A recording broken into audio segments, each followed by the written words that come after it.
Welcome, impactful parents. Today we're going to talk about hoarding in your school age child. Hello, my name is Kristina Campos. I'm founder of The Impactful Parent, and every week I come on and answer one of your questions live.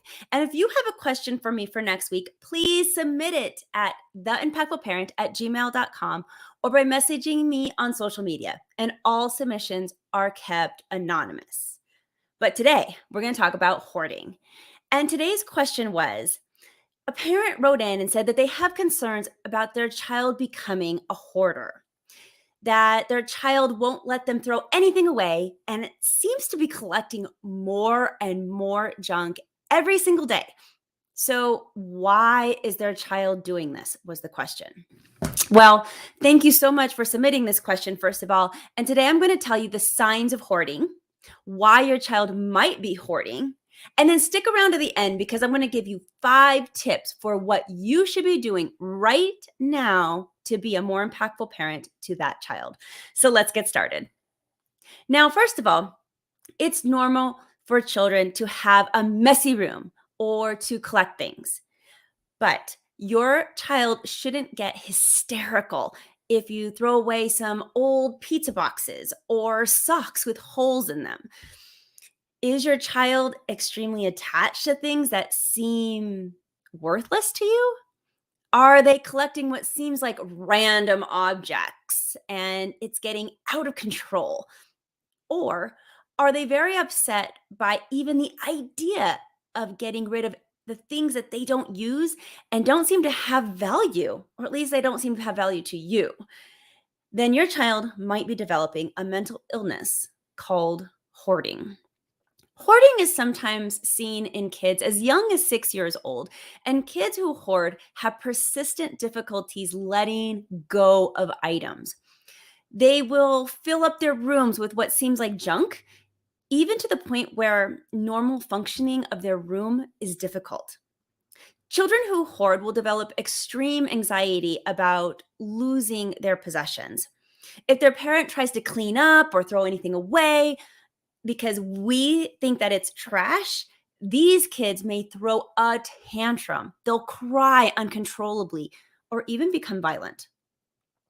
Now, sometimes children who hoard don't understand why they're doing it. This is different from other children who will be proud to show off their collections. However, hoarders will acquire compulsively, and then they save everything and may even be embarrassed to show people their collections, and their items may feel unorganized to an outsider who's looking in at their stuff. The items your child is collecting might seem useless or even trash to you, but to them it's not. They may not have the space in their room for the items that they're collecting, but it doesn't matter to that child.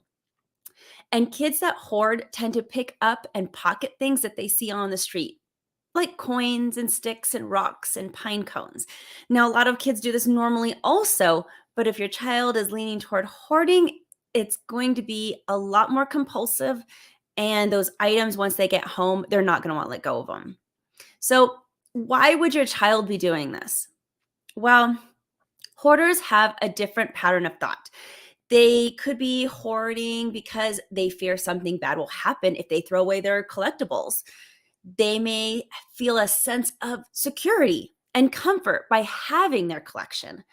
And some kids feel a strong sense of it's important not to waste, that kind of mentality. So they want to keep their items. Now, other kids will associate their items with a memory and feel that the memory will be gone if they throw the item away. They may say something like, "This rock reminds me of the time that you took me to that basketball game." They may feel like throwing the rock away will also throw away the memory.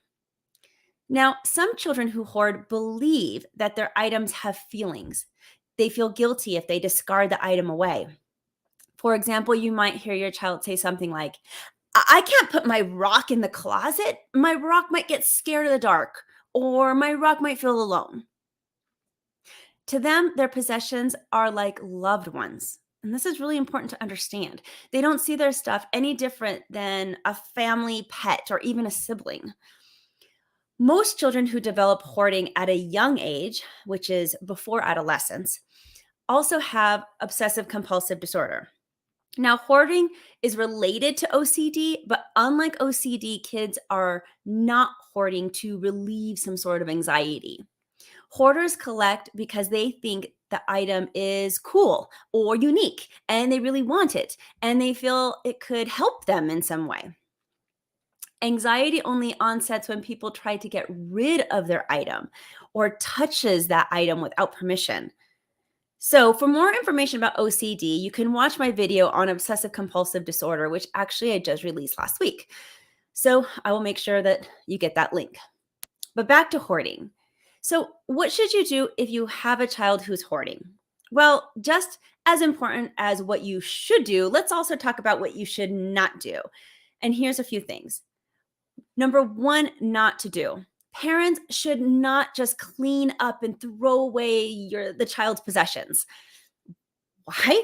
The only thing this does is put a lot of stress on your child. It's actually also going to make the problem worse. Your child will see you as a threat and not their ally. They will distrust you and become even more attached to these items. Even worse, children who don't trust their parents will likely refuse their help in the future. And this means they won't want to get professional help either. To get your child to stop hoarding, parents must treat the underlying issue and not just force change by taking matters into their own hands. And my second suggestion for what not to do is that it is also important for parents not to cast judgment openly upon their children. You may think that their possessions or obsessions are ridiculous, but you can't show that to your child. Watch what kind of language you use to talk about their items. Don't devalue their possessions or touch them without their permission or threaten to take their stuff away. Don't do that. So, what can parents do? Well, number one thing you can do is get your child officially diagnosed by a doctor and find the child a therapist. Your therapist will likely work with the child through cognitive behavior therapy and exposure therapy.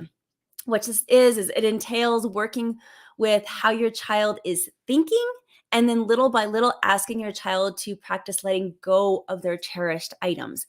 Kids will also learn how to manage the anxiety during their letting go process. The second thing that parents can do is also empathize with their child's feelings. Encourage them to let go by rewarding behaviors that you want to see and any efforts that your child does for letting go of some of the items. Be your child's biggest fan because you don't want a me versus you scenario in your home. Instead, you want to create a home culture of us against the problem. And third thing that you can do as a parent is ask your child's permission before you throw out their possessions or even move them around. This will start to ingrain trust. I hope that helps for you today. And if you have a question that you want to submit for me next week so that I can answer it live, please do. Submit your questions by DM or by emailing theimpactfulparent@gmail.com.